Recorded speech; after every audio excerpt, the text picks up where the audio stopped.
Welcome everyone to Merri Bowl in Livonia for the exciting semifinal rounds of the Bowling Showcase Challenge, Merri Bowl Region.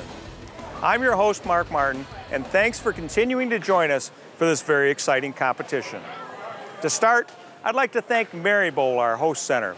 Come check them out sometime. If you remember from our previous episodes, this year's Bowling Showcase Challenge is divided into two regions, the Merri Bowl region and the Super Bowl region. Each region consists of 8 teams. Now, after 4 weeks of first round action, only 4 teams remain to continue their quest to be the last team standing, earning the right to battle the winner of the Super Bowl region for the ultimate prize and be crowned the 2020 Bowling Showcase Challenge champion. So that brings us up to date, the semifinal rounds of the Merri Bowl region. Let's take a look at today's match. This week's regional semifinal match features Merri Bowl, the Steel Curtain, facing off against Mayflower. Merri Bowl got here by beating Waterford back in the first round. And their opponent today is Mayflower, who punched their ticket to the semifinals, beating Rose Bowl Family Affair back in week 2, setting up our match today. Both of these teams are one step away from the regional title match and getting the chance to compete for the championship. As before, joining me for all this bowling action is Women's Series standout, former Team Canada member, and recently elected Michigan State Hall of Famer, Robin Orlikowski. We're going to take a quick commercial break. We'll be right back with the start of semifinal action next on Bowling Showcase.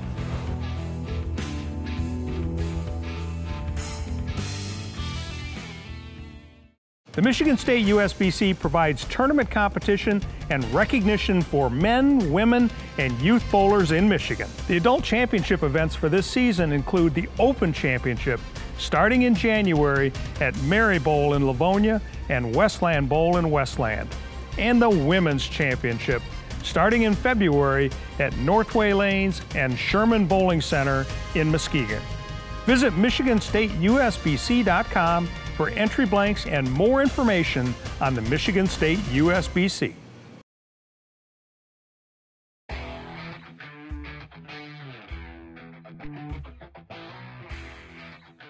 Hello, and thank you for joining us. My name is Rich Glom, managing partner of Merri Bowl Lanes. And on behalf of my entire team, we're pleased to host this year's 2019 Bowling Showcase Challenge. At this time, we'd like to turn it over to Mark Martin and Robin at the Metro Detroit USBC. Take it away, Mark. Here we are, the semifinals of the Bowling Showcase Challenge. Robin Orlikowski, thanks for being with me, Robin. I appreciate it. Got a couple of good teams here. We got Merri Bowl, the Steel Curtain, and Mayflower, the Smurfs. In the first round, Merri Bowl had a really good game. 258, best game of the first round. 11 strikes out of 12. 11 out of 12. And Mayflower made sausage and won. And that's all you have to do. You just have to advance, get that W for the win to move on, because you don't know what's going to happen in the semifinals here. That's right. So Merri Bowl starting out on the left-hand lane. Ashley Gluba is our leadoff bowler.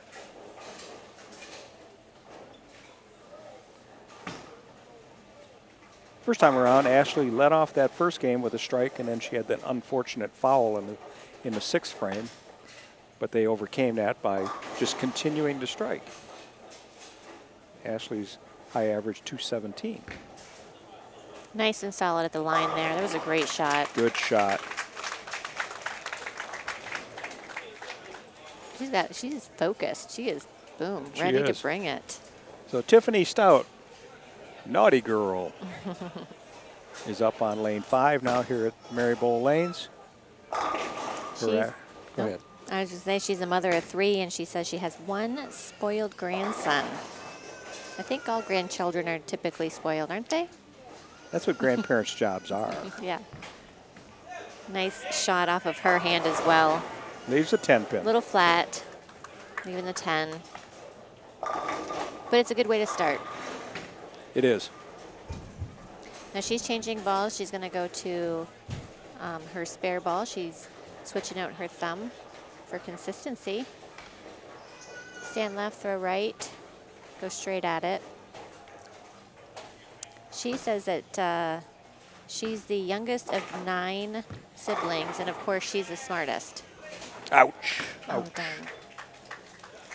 All right, well that doesn't, I mean, it's not a good thing to have an open, but to have an open in the first frame isn't the worst place to have it. In our scoring system, you're absolutely right. Right.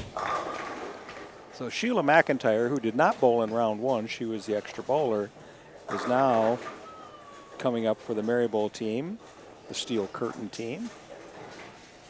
She's the oldest of 4 siblings and married for 24 years. Crosses over, leaves the 9-pin. That's okay. Single pin, not so bad, relatively in the middle of the lane. Her highest series is a 740, and she loves bowling so much that she bowls on 4 leagues. You know, we've seen her at the Women's Series a few times, Yes. too. Yeah, she's really lovely. She's a healthcare manager.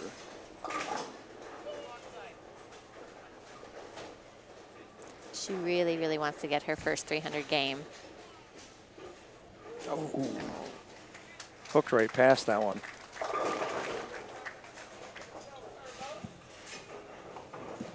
Okay, next up for the Mayflower team, Brendan Kirchhoff up on the right-hand lane. He's a 2-hander. High average of 205. He's a high school bowler. He bowled at Redford Union.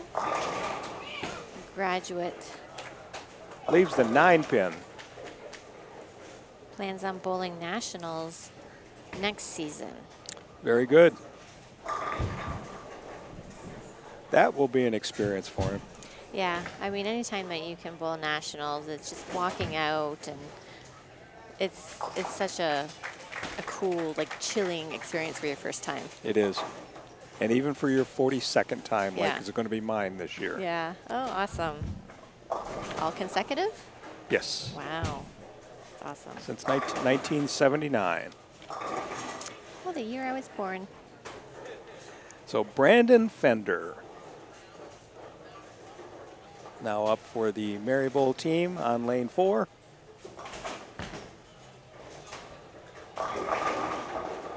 Leaves the 6-8, 6-9. That's an interesting leave. It is. It looked for a moment like it was just going to be the 9-pin. Yeah. But it could have been the 4, 6, 8, 9. Because the 4-pin was kind of the last one out. Yeah. I wish we had instant replay on that. Well, I'm sure we could see it if we wanted to. We could just put it in reverse on the DVR.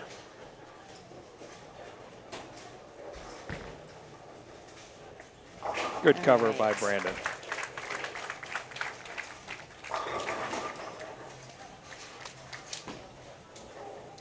Nice sportsmanship by the teams. Going around slapping 5 with everybody. Cedric Mann now, 222 high average, 37 years old. Been bowling since he was 10. Took a few years off in the middle. Bowling since he was 12, I'm sorry. Been bowling 10 years. Took a few years off, but now he's back in the game.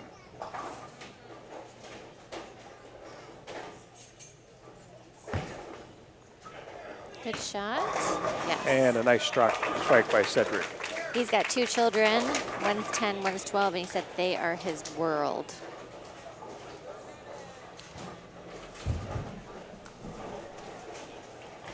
Big Dilly, Will Jackson up on lane 4.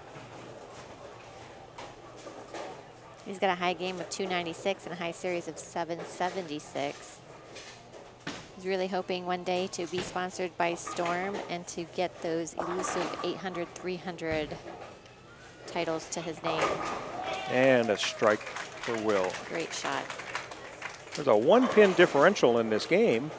Mayflower has a 1-pin lead. They can stretch that to 11 with a strike here by Ali Khan Harper, who's now up on lane 5. So I asked Ali about his sunglasses, and I said, you know, why do you wear your sunglasses? And do you do it all the time? And he does do it all the time. And I asked him if Pete Weber was his inspiration for that. Looked like that 7-pin just shifted just a little bit. It did. And I asked him if Pete Weber was his inspiration, and he said he didn't really watch the PBA. That's heresy. Well, it happens. It happens. I know. When you're new to the sport.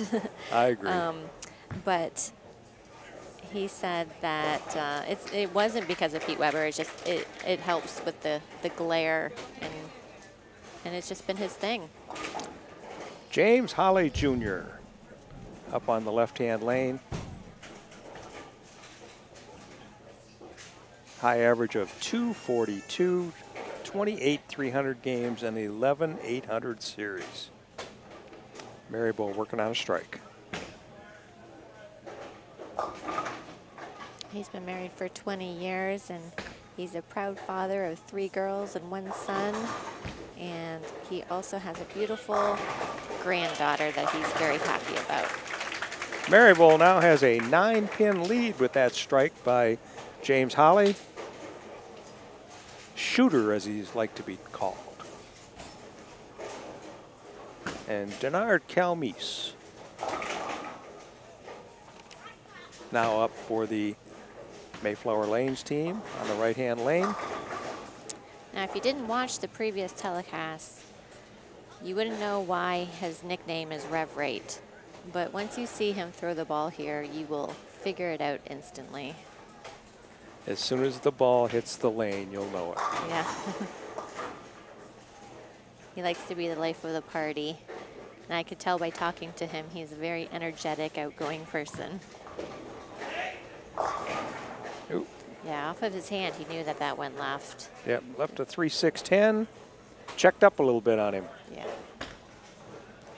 But I don't think he got it out to where he wanted to either. Maybe tugged it a little bit.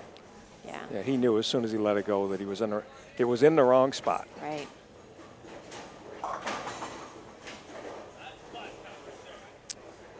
He hasn't bowled nationals, but he plans to do that and go out there within the next 2 years at least.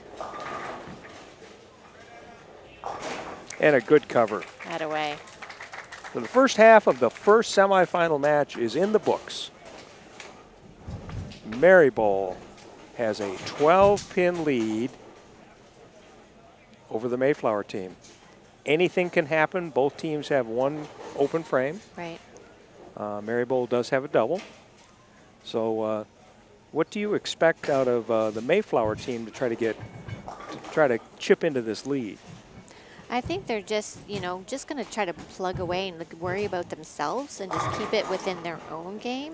I mean, it's relatively close this early in the game. I mean, there's still, 5 frames left. Right. It's And the good thing is Mayflower will be able to set the pace because they'll be bowling first in the second half of the match. So they get to finish first, right? Correct, correct. Right. Yep. So we'll be back after these messages on Bowling Showcase, Merri Bowl region.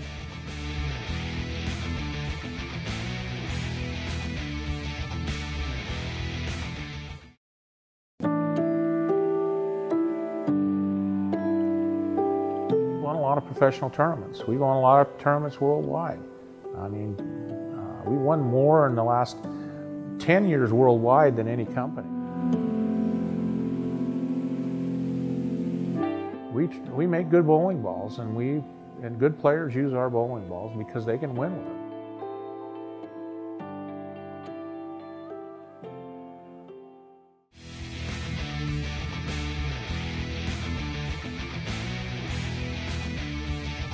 Okay, so here we are. Teams have changed lanes.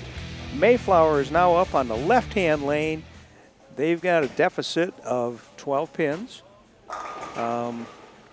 Merri Bowl's made a little change in their lineup. We'll talk about that when we get to Merri Bowl. Okay, yeah. But just like before the break, Mayflower's just got to start putting a few strikes together, I think. Yeah, I think the team that can get 3-4 in a row, I think is going to come out as the winner. Okay, so Robin said 3 or 4 in a row is all it's going to take to win. That's what she said. We'll see. Tiffany Stout up on the left-hand lane for Mayflower. Mayflower working on a spare. Again, down by 12 pins. Tiffany's got a lofty goal for this season. She wants to bowl at least 3 more 300s before the end of this current bowling season. Oh, 5-pin. Okay. Do I see any fingers up in the crowd? Nope. I got one. I got one. So for those at home that don't know, if you leave a 5-pin. And it is your index finger at home? Yeah. You put up not your middle finger. And they miss it. They're supposed to buy you a round of drinks. But she made it. And there is no... I think if you make it. I know. You ought to be able to get everybody that got their finger up owes you a drink. Could be a lot. I'd leave 5-pins all night long and keep making them and wouldn't have to buy nothing then. Right. Okay, Merri Bowl. We got to change here. Sean Schmidt now has replaced Ashley Gluba as the leadoff bowler for the Merri Bowl team. The steel curtain working on a double. Up by 13. Up by 23 now. Nice.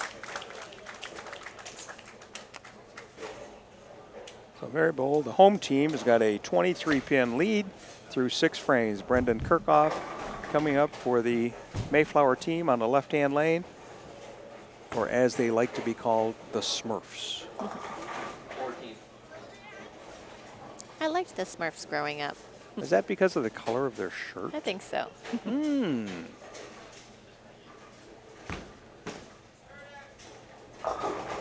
Uh-oh. 4-6-10 split. So Brandon converted to bowling two-handed this year, and he said it just felt more comfy. That's good, because, you know, if I tried it at my age, I'd probably be in traction. I just feel like it would kill my back. Come on. Ah. That did not help their situation. And in these type of situations, it's a very short sprint. You need to get as many pins as you can. Yep. And not that he wasn't trying, but. Right. So Merri Bowl up on the right-hand lane, Sheila McIntyre. Back in the second frame, left a 9-pin and failed to convert it. They're working on 3 strikes in a row now with a pretty sizable lead. Good shot Oh, there. good yes. shot by Sheila there. Sheila averages 191, and she's really looking forward to one day averaging 200 and winning an individual championship by herself. That's a 49-pin lead now for the Merri Bowl team. Mayflower. Cedric Mann now up. Now is the time, Cedric, to lead your team by throwing a strike.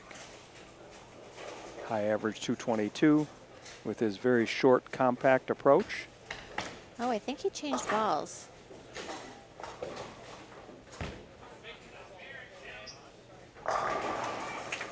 I believe he And changed he listened. balls. Yeah, yeah, see? And he listened. Everybody listens to you, Mark. Well, except for my wife and my children and my grandchildren. Yeah, that's probably true. I was going to say something about the wife, but you said it yourself, so. Not really, honey. Up on the right-hand lane now is Brendan Fender. Brendan is the spokesperson for this team. Working on 4 strikes in a row, the Merri Bowl team is. Nice. Brandon has yet to shoot a 300 game. His highest game is 278, and he's done it twice, so he's really looking forward to that. But he can do it. If he keeps throwing them like that, that's right. It's going to come very, very soon. Absolutely. So Mayflower is in a little bit of a hole. Ali Khan Harper now up on the left-hand lane.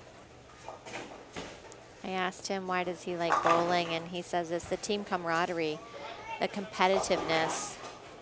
Ouch. And at the end of the day, it's still just a game, so he has fun doing it. 3, 4, 6, 7, 10. So hands up at home, how many of you say the pins on the left and then the pins on the right? Because if I go back and forth, I get confused. So pin count would have been good there to try to get as many as possible.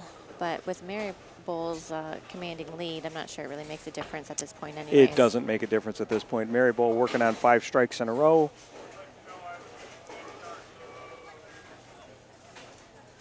Will Jackson up. And a big strike.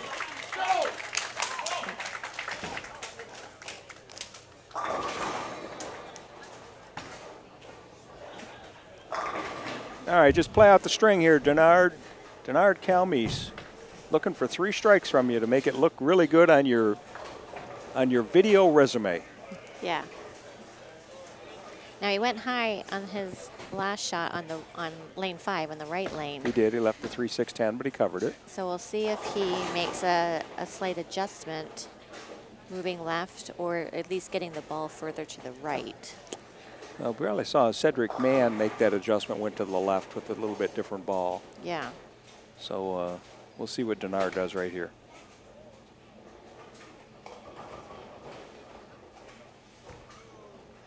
Nice steady head. Looks like he leaked it too far right. So yep. That may have been overcompensating, possibly, but looks like he might have lost it right at the bottom of the swing. yeah. That's what it looked like to me. Well, they've left the 1-2-8, relatively easy spare, especially a bowler of his talent. That's right. There we go. And he covers it easily. Max score for Mayflower, 153. Max score for Merri Bowl, 258. What did they have the first game? 258. So if they, Consistency, that's key. that's right. They're just doing it a little different way this time. Denard is a graduate in 2019 with a computer information systems degree. Very nice.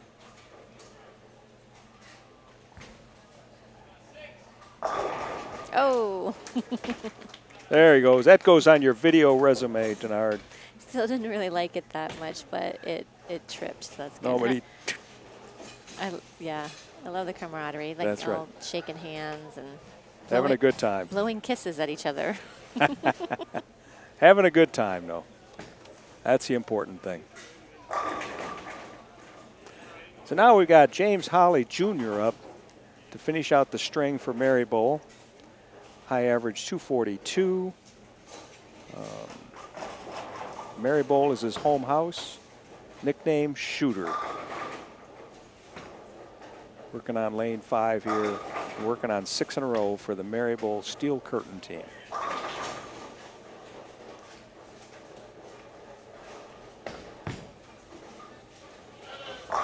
Nice. Strike 1. Solid.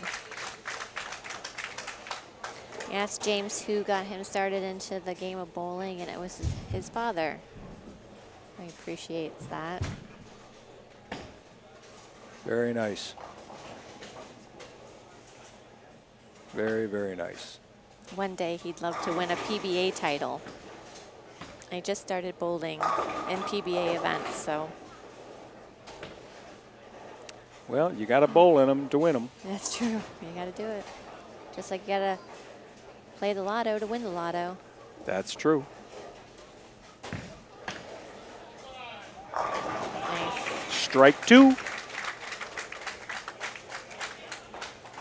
So 8 strikes in a row right now for the Merri Bowl team. One more strike to tie their game from the first round match, 258.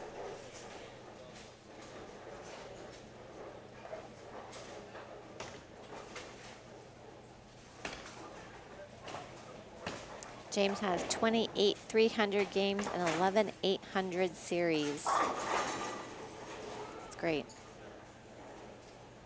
Very, very nice. He's got a great game.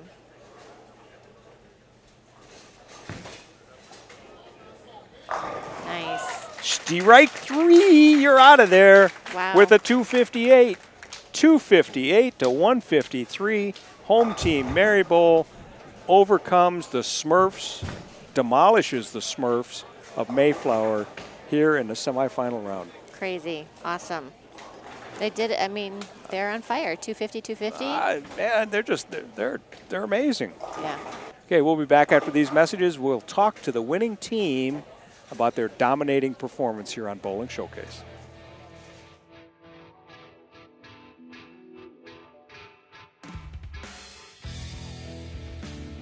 So with us is Ashley Gluba of the Merri Bowl team. Ashley, your team bowled great again. Yeah. 258 and 258. So what was the key? I mean, you started out a little slow in this game. What was the key to running off the strikes for your team? The lanes broke down a lot, so we kind of just talked about adjustments and making sure you took that extra deep breath before we went up there and just reminded each other every time, and it kind of worked out in our favor. So you kind of work together as a team. Yep. That's communication is the key, isn't it? Mm-hmm. So what do you look forward to in the finals? Now that you've got to the finals, you don't know who you're going to bowl yet. What kind of, you got a plan maybe? Not to foul. Yeah. That would be an excellent plan, by the way. Yeah. Well, congratulations and good luck in the finals. Thank you. So, first semifinal match in the books. Merri Bowl moves on. Home team Merri Bowl. Not to foul. Really? Well, at least she's laughing about it. I know, that was great. I mean, you know, things happen. It didn't cost her team anything. Right. They got a pair of 258 games. But next week, we have the defending champion Woodland, who won in the first round, and the Ansara team, who won in the first round when Ken Wyatt threw 3 strikes in a 10th frame, and Julie Halstead got 3 out of 4 in a double pinnacle. Right, and the big 4 there.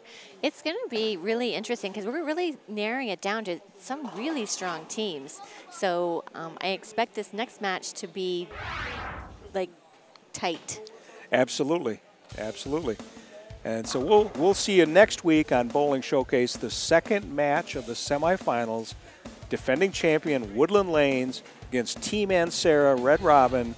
Lou Ansara, you know, he's like the little mad scientist, put his team together. And so we'll see what happens next week on Bowling Showcase.